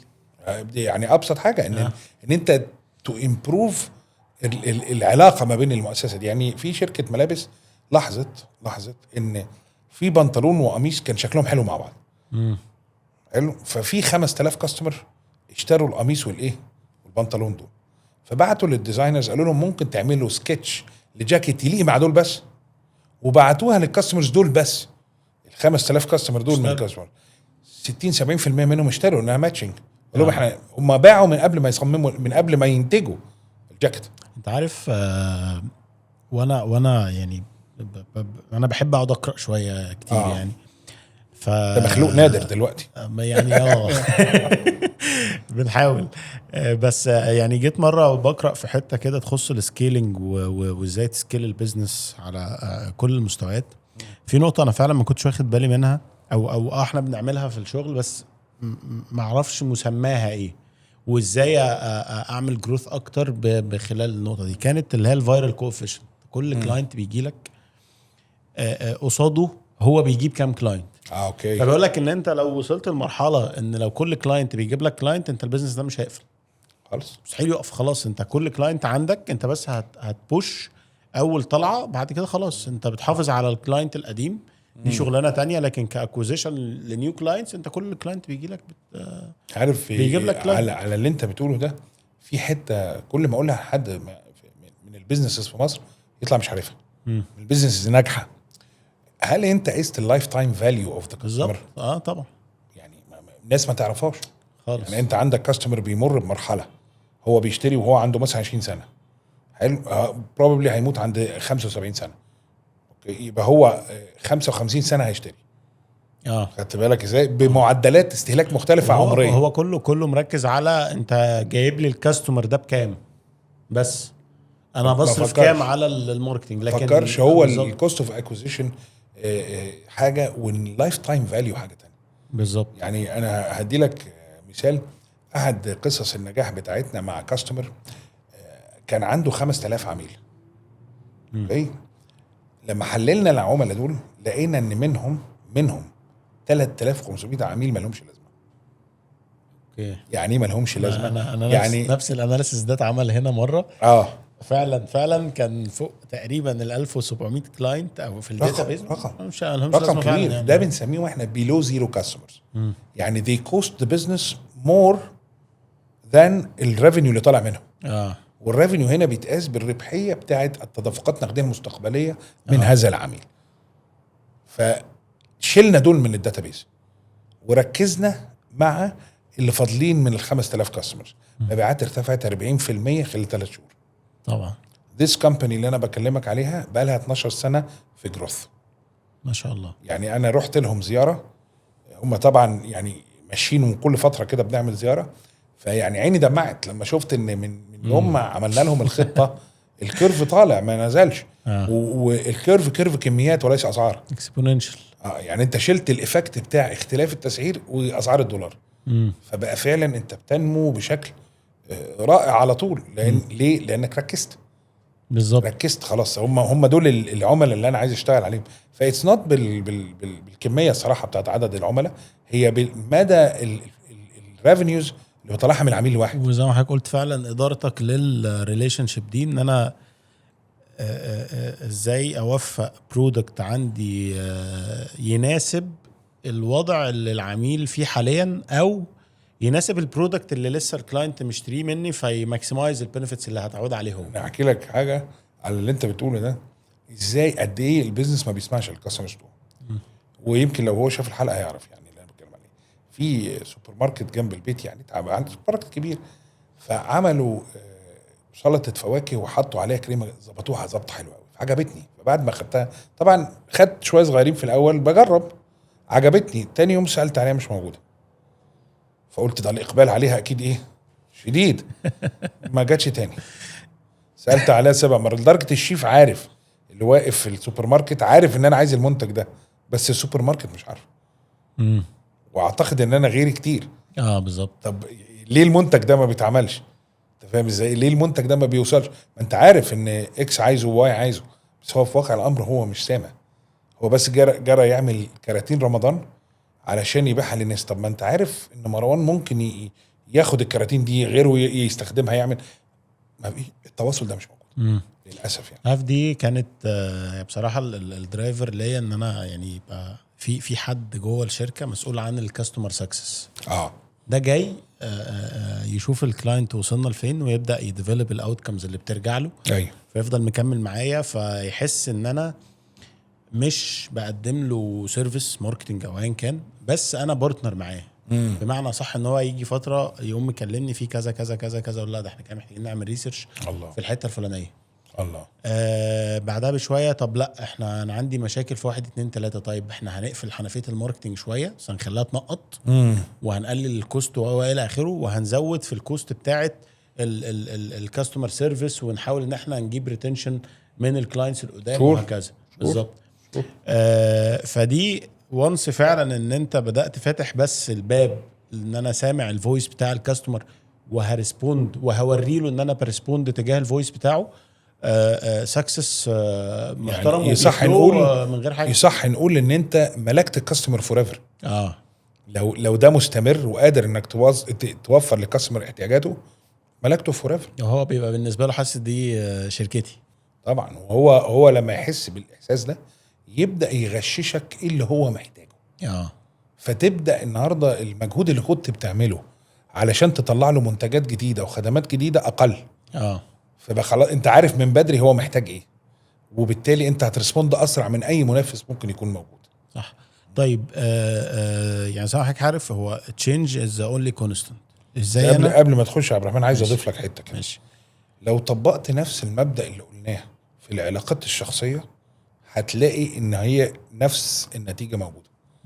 if you just listen واعتبرت ان الطرف الاخر ده كاستمر مع الموظف، مع مراتك، مع اولادك، مع اصحابك، هتعمل مشاكل هتحقق نجاحات كبيره جدا، لان هتزود الارتباط في العلاقه وهتريح الطرفين. لو فعلا الطرفين او جزء منهم على الاقل عمل listening حقيقي، فهتقدم للطرف الثاني المنتج اللي هو عايزه، الخدمه اللي هو عايزها، تصبح العلاقه you own the customer forever. الموضوع ده هيعجب الشباب بقى لان هم نازلين النهارده في الفالنتاين يشتغلوا. طبعا لسن مش محتاج بس فالنتاين ولا حاجه، على طول لسن تو ذا كاستمر. طيب زي ما كنت بقول لحضرتك ان change is only constant. دايما كل يوم في جديد، دايما في تغيير، دايما. ازاي انا كمانجر اواكب واتابع التشينج ده كويس عشان اديره صح او استخدمه صح؟ طيب اقول لك حاجه، بيجي لك كتير على الواتساب او على الفيسبوك رسائل عن اخبار متعدده، سعر الفايده، حصل ايه في ماتشات الكوره وهكذا. المشكله دي ان في انفورميشن اوفرلود على اي مدير بيخليه يتوه عن الحاجات اللي هو محتاج يعرفها فعلا. فانت يدون نيد انك تعرف كل حاجه about everything بتحصل في الايكونومي، ولكن محتاج تبقى عندك حاجات اساسيه تؤثر بشكل رهيب على البيزنس بتاعك. ده اذا كنت عارفها. زي ايه؟ شفت ازاي؟ يعني مثلا حضرتك النهارده كل يقول لك اصل الدولار نزل، اصل الدولار عالي مثلا. في بعض الاوقات هو بيأثر على السوق كله اكيد طبعا، ولكن في بعض الصناعات تتأثر اكتر بالحكايه دي عن صناعات تانية. فانت لازم تبقى عارف ايه البيزنس بتاعك وايه اللي يؤثر فيه، وهو ده اللي تتابعه. ما تتابعش كل حاجه، طبعا اوبشن لو عايز تتابع كل حاجه، بس الاصح انك تتابع ايه الحاجات التي تؤثر على البيزنس بتاعك بشكل مباشر. انا عندي مشكله كبيره مع ناس كتير ان انت كبزنس ما عندكش النقطه او البوينت اللي هي السواده بتاعتك. يعني سؤال كده، تفتكر المستشفى البيزنس بتاعها ايه عبد الرحمن؟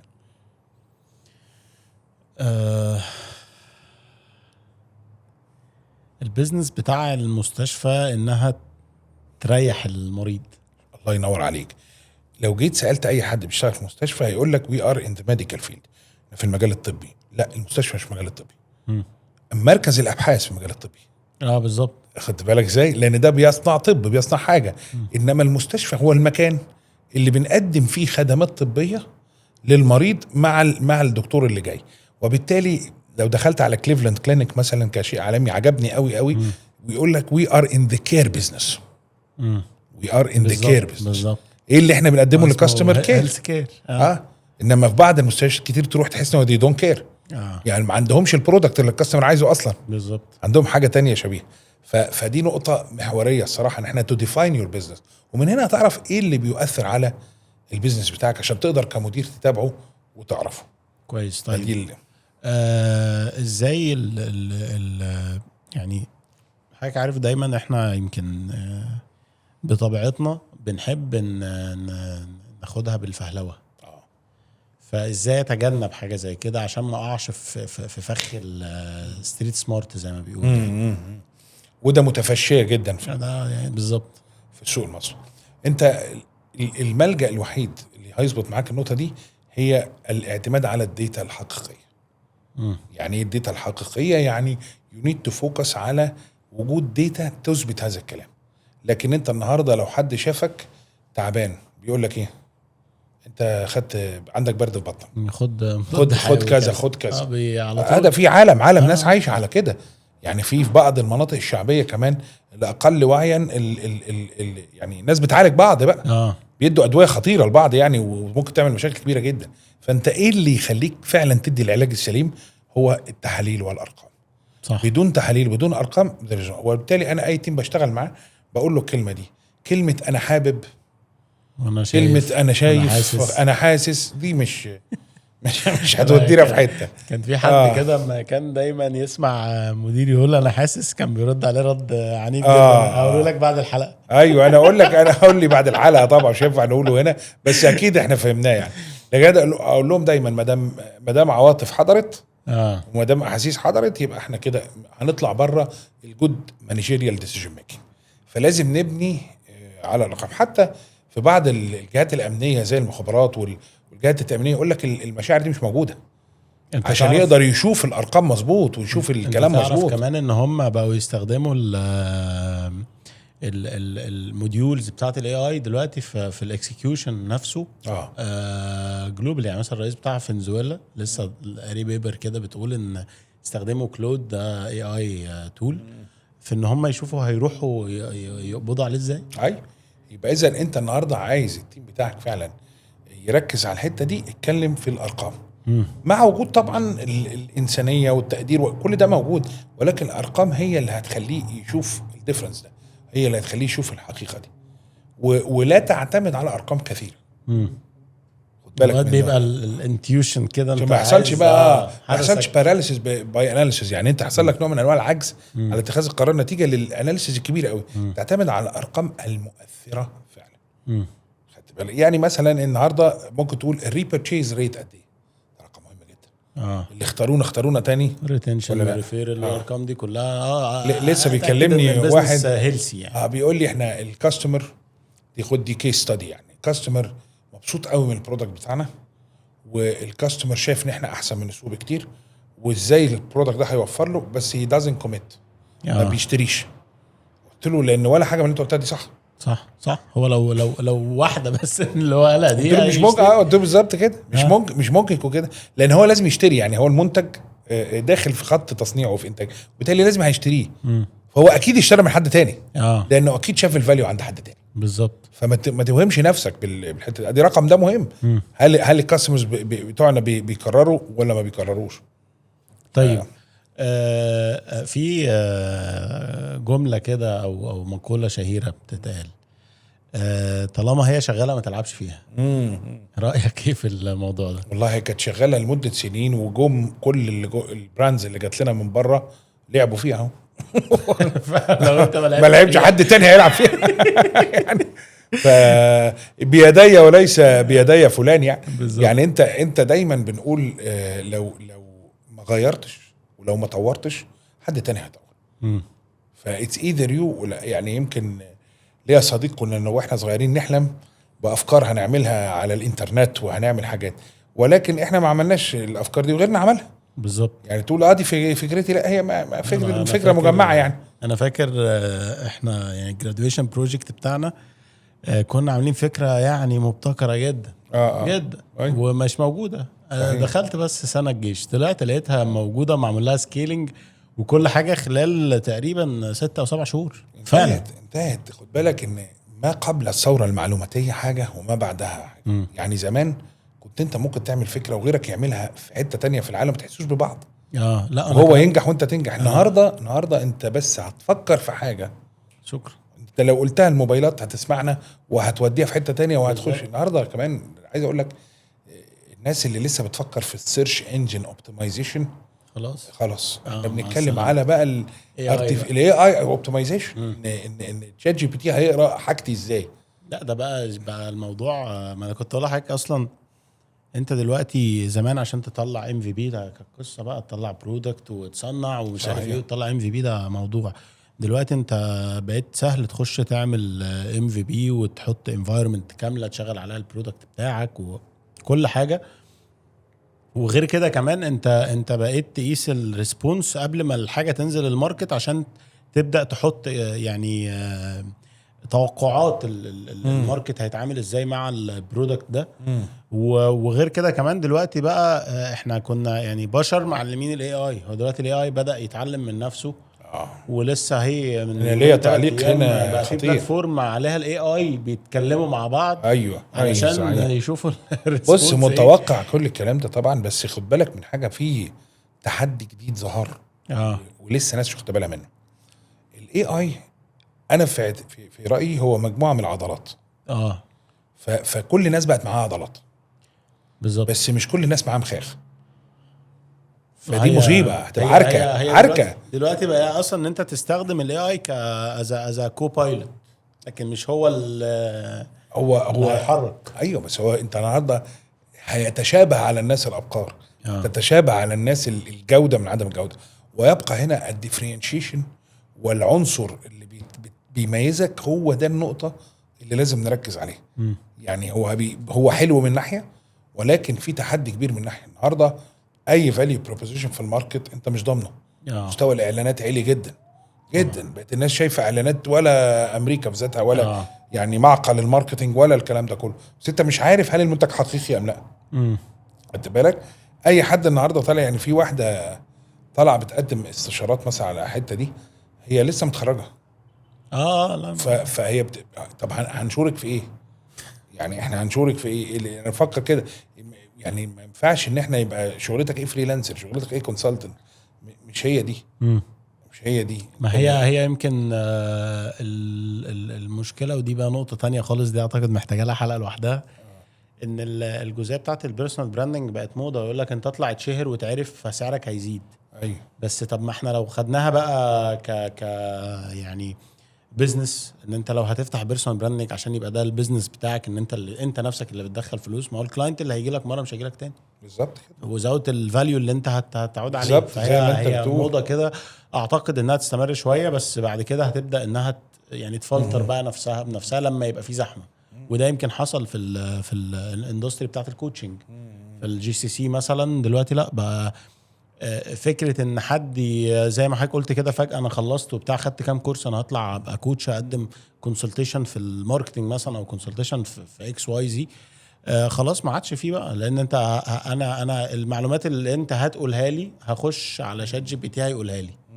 لكن الوقعات اللي انا ممكن اقعها بالسيناريوز الحلول والكلام ده كله مش خليني اقول لك حاجه مرت عليها كذا مره. يعني في فرق كبير جدا ما بين الداتا والانفورميشن، صح؟ صح. انا بقى هضيف لك ايه، في فرق ما بين الانفورميشن والانسايتس. انت ممكن الانفورميشن افيلبل لناس كتير، اللي هيقولوا تشات جي بي تي موجود، بس اللي هيشوفوا ازاي وهيفهموا مش كل الناس. صح. حسب طريقه فهمك عامله ازاي. ليه بقول لك قابلتها كتير؟ الارقام موجوده في شركات كتير. لكن مثلا شركه كنت بشتغل معاها وكانت بتشتكي من السيلز بتاعتها قليله، فقلت له انا عايزك توريني منطقه من اللي انت بتوزع فيها. هو بيوزع حاجات زي رز وبهارات وحاجات من دي، وهو بيفرجني على الارقام ايميديتلي. هو شايفين وهو شاطر جدا في شغلته كمسوق. قلت له في حاجه غلط في الارقام دي. لما ابتدينا نراجعها اكتشفنا فعلا ان هم they do not pass على الكاستمر انف، على الريتيلرز انف. ما عندهمش اسطول عربيات كتير. فبيعدي مره ويغيب ويرجع تاني، فبالتالي الكاستمر بيكون خلاص فضى وخلصت. اي حد بيشتغل في الريتيل اندستري يفهم انا بقول ايه على طول. فعملنا تجربه في منطقه، مجرد ان احنا زودنا عدد الزيارات للطبيعي في منطقه واحده 26% زياده في اسبوعين. ارقام، هي دي بقى الفرق ما بين الرقم قدامك والانسايت. عايز اقول لك دي كانت حصلت معانا في بيزنس برضو، نفس الكيس بالظبط. وكان يعني نقطه كمان احنا زودناها، عملنا يعني حطينا ليفل اوف اورجانيزيشن في الموضوع. يعني كانت كل حاجه ماشيه بشكل عشوائي جدا، حتى الانفنتوري مانجمنت ما كانش فيه. فطبعا كان في سرقه، كان في حاجات بتطلع هدايا ويعني من غير اي حاجه خالص، مش عارفين رايحه فين، فانت مش عارف. فكل ده مع ان احنا شفنا يعني فعلا احنا ما ابتكرناش حاجه، شفنا بس البنش مارك بتاع المنطقه دي بيعدوا قد ايه، ودي كانت سيرفي كده عملناها يعني اوفلاين. عملنا ده، لا فعلا كانت الارقام زادت بشكل كبير. ده غير ان انت كان في هدر اتقفلت الحنفيه بتاعته طبعا، فسمع بقى بارقام طبعًا مختلفه خالص. طبعا انسايت ساعات تروح لدكتور شاطر يبص للارقام يفهمها بطريقه مختلفه. يعني الدكتور العادي هيقول لك مثلا خد الدواء ده، وهو محق التشخيص بيقول كده. الدكتور يقول لك انا عايزك تعمل تحليل شويه زياده في الحته دي. ليه؟ ده الانسايت بقى. ده المختلف عن الانفورميشن موجوده، بس الانسايت ويتضح فعلا، وشفناها كتير قوي ان فعلا كان عنده حق ان هو يفكر في الاتجاه ده، وفي مرات كتير بيبقى هو ده الحل او هو ده علاج المريض نفسه. فالاي اي عمره ما هيوفر لك الانسايت خالص. ممكن يوفر لك الانفورميشن بس مش هيوفر لك الانسايت، وده اللي الناس هتتنفس بيه في الفتره اللي جايه. صح. طيب ايه الكتب الابلايد اللي حضرتك تنصحنا ان احنا نقراها؟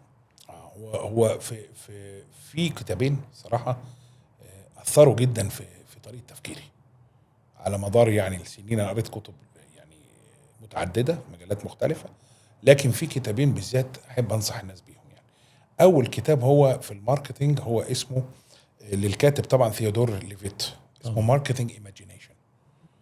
هو كتاب مش كبير، ولكن لو قريت هذا الكتاب يعني شبه سيغنيك عن جميع الكتب في الماركتينج. الكتاب الاوحد الذي يستحق القراءه مره واثنين وثلاثه. حلو قوي. ولان هو بيسيمبليفاي العمليه التسويقيه نفسها، الفكره نفسها.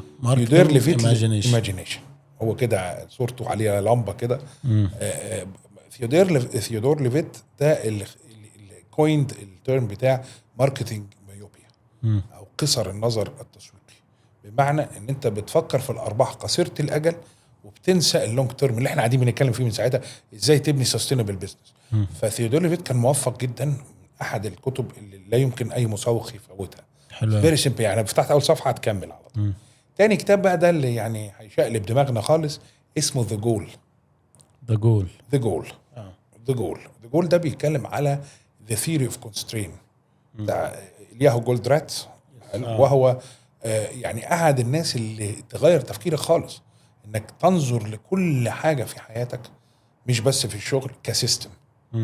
بيخضع السيستم لقواعد، القواعد دي تؤثر في اداء السيستم. وكل سيستم ليه بوتل نك. البوتل نك دي هي النقطه الوحيده اللي ليميتنج التقدم بتاع هذا السيستم. هل هي وحيده دكتور مروان؟ يس، هي نقطه وحيده. طبعا في حالات شاذه جدا بيبقوا نقطتين، هنتكلم عليهم اتنين. فالبوتل نك دي هي النقطه اللي منعه اي تطور يحدث في السيستم اللي بتخصه. وانس يو امبروف ده، السيستم كله امبروف. اي امبروفمنت بره النقطه دي هاز زيرو افكت. شفناها في شركات، بعض شركات القطاع العام اللي اتصرف عليها اموال. يعني انا حضرت كيس بهذا الموقف، ان اتصرف فلوس على في شركه عندها مبنى اداري ومصنع. الفلوس اتصرفت على تطوير المبنى الاداري، لكن المصنع اللي هو البوتل نك ما اتطورش بالظبط. فبالتالي انت صرفت ومفيش تطوير. خدت بالك ازاي مفيش تطوير؟ فكل مانجر، كل مدير، كل انتربرنور، كل رب اسره، كل شخص يفكر فين البوتل نك بتاعته، اللي لو عمل عليه انفستمنت ب1% هتعود عليه بعوائد كثيره جدا. فالكتاب بتاع ذا جول از ماست ريد. باي ذا واي هو بزنس نوفل. يعني هو بيحكي لك عن مدير مصنع عنده مشكله وازاي بيتعامل مع مشكله على المستوى الشخصي. فهي كانك بتقرا قصه، مش بتقرا كتاب تكست بوك بتاع جامعه وبتاع، لا انت بتقرا قصه، ومن خلال القصه بتفهم الفكره. تصدق انا اول مره يعني اعرف ان في نوع اسمه بزنس نوفل. بيرجع يتخانق مع مراته وبيقابل واحد في المترو بيتكلم معاه وبينصحه بحاجات. فهي في اطار دراما وفي اطار لذيذ. بس حلو قوي. خطير خطير. ف the goal is a must read يعني الصراحه. طيب اخر سؤال يعني في حلقتنا، واحنا لازم يبقى لينا قعده تانية لازم. طبعا. ايه اكتر كامبين عجبتك في الفتره اللي فاتت دي؟ بص انا طبعا في كامبينز كتير حلوه جدا زي شركات التليكوم والهيلث كير بيعملوا كامبينز الصراحه ظريفه جدا. لكن اكتر كامبين اثرت بتاعت شوكولاته ميلكا. شوكولاته ميلكا او مش فاكر ميلكا او حاجه تانية، يمكن مش متذكر الاسم بتاعها، ولكن الشوكولاته نفسها متقطعه قطع. فكانت بتيجي الشوكولاته ناقصه قطعه. اوكي. وانت بتبعت القطعه لحد تاني. انت تقريبا بتخش على الويب سايت وهم بيوصلوا له القطعه دي. فانا اللي بتعجبني في اي كامبين، اي ماركتنج كامبين، ان هو بيلمس الناس على مستوى شخصي. واخد بالك ازاي؟ لان انت واقعيه الامر، شوف اي اعلانات بتتعمل، الاعلان اللي بيلفت نظرك هو اللي بيلمسك على المستوى الايه الشخصي. صح. هو ده الاعلان الناجح فعلا اللي بيخليك تاخد بيهيفير معين، فتبدا انت تدور على الشوكولاته دي. لا وكمان كبزنس امباكت مرعب. بقى كم واحد اللي اشتغلوا عليه. في كامبينز الصراحه جيده جدا. وفي احد الموست سكسسفul كامبينز بتاعت سامسونج، لو حد فاكرها، لما عملوا فيرتشوال لاين. شفتها الكامبين دي؟ لا. النهارده في برودكت جديد هينزل وهيبقى فيه ريليس. فبدل ما الناس تروح تقف قدام المحل عشان تاخد الموبايل الجديد او الشاشه الجديده او حاجه، فبقوا بيقفوا فيرتشوالي بالفيسبوك اكاونت بتاعهم. وكل ما الشيرز بتاعتك تزيد تتحرك في اللاين. يعني كل ما تشير الكامبين كل ما تحرك في اللاين الفيرتشوال ده اللي هو مش موجود. والصوره بتاعتك يعني مطلعين اشخاص فعلا، بس الوش بتاعهم هو الصوره بتاعتك في الفيسبوك. فالكامبين ده الناس شيرته بشكل فايرل غير طبيعي، لان هو عايز يكسب التليفون الجديد ده او يكسب الحاجه الجديده. فكان في ايفكت رهيب من الكامبين. لكن طبعا مش هنتقد، ولكن هقول الكامبين اللي بيبقى الاغنيه بتاعته حلوه هو دلوقتي اللي بقى لا ده بالعكس. انا بقى يعني هو ده بنقول ان هو نجح فنيا بالظبط، بس ما نجحش تسويقيا. مفيش. هل انت لما شفت الاعلان ده نزلت اشتريت حاجه؟ هل غيرت اتيتيودك؟ شغلت الاغنيه وانا شغلت الاغنيه بس مش يعني. انا في اغنيه بتاعت اعلان بتاع موبينيل او اورنج او ريفر، كان وقتها اللي بيقول لك بتشبه لي وبشبه لك. ده 2012. يعني انا لما بتيجي الاغنيه انا بدندن معاها، بس انا طول عمري في مع and will never be يعني عارف ازاي. فهو يعني لما تعد عدد الناس اللي اتأثرت تلاقي ان بيرسون الناس كلها كبيرة كويس قوي. طيب هل ممكن حد يقول ان احنا الجول بتاعه مثلا الكامبين حاجه زي كده اويرنس، احنا مش عايزين بيع اصلا من وراها؟ هل ده ميك سنس؟ لا it doesn't. ليه؟ لان انت في الاخر عايز تعمل اويرنس ليه؟ عشان الناس تشتري بس. The ultimate goal of business is to make profits. انا بقيسها دايما ان دي بتبقى يعني فانايتي ماتريكس، ارقام حلوه على الداشبورد. انت فتحت حاجه بس مش واخد بالك. انت عارف انت رميت قنبله بس هضطر اعلق عليها معلش في السريع يعني. دايما انا كمدير او اي شخص كمدير، اي اكشن بيعمله لازم يكون فيه ارتباط بالهدف. طبعا خد بالك عشان مش ده ما بيحصلش في ارض الواقع. فلو هو مش فاهم علاقه الاكتيفيتي بالفاينل جول اللي احنا عايزين نوصل له، هيفقد الموتيفيشن ان هو يعمله. فانا في نصيحه هوجهها لكل المديرين، نصيحه خطيره جدا جدا. لو حاجه مش مرتبطه بالهدف ما تعملهاش. صح والابسولوتلي عايز مش هتخسر حاجه خالص. هتكسب ريسورسز، هتكسب وقت، هتكسب حاجه. ولو انت مش فاهم اللي انت بتعمله ده ايه علاقته بالهدف، يبقى مصيبه اكبر. لا واعتقد ان الاهم كمان من ده ان انت وانت بتحط الهدف لازم تكون حاطط قدامك الميجرمنت اوف سكسس او المترك اللي انت هتقيسها علشان تعرف انت وصلت الهدف. عشان اوقات بيظهر لك متركس مغريه ان انت تاخدها تحطها في الريبورت، احنا كده حققنا حاجات، في حين انها بعيده كل البعد عن الهدف اصلا. شور فهو التركيز لازم يكون على الحته دي. فالنهارده لو انت بتعمل ماركتنج اكتيفيتي، هل عملت ارتباط رقمي صح ما بينها وما بين الهدف ولا لا؟ كده دي حلقه ثالثه حلقه ثالثه.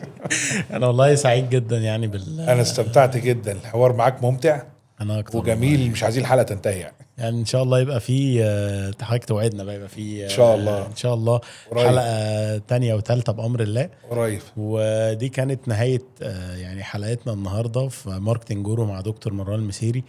ان شاء الله يبقى في حلقات تانية ممتعه، ولو انت استفدت بمعلومه واحده من البودكاست ده او من الحلقه دي، يا ريت تشيرها مع اي حد ممكن يكون محتاج معلومه زي كده. وشكرا لكم.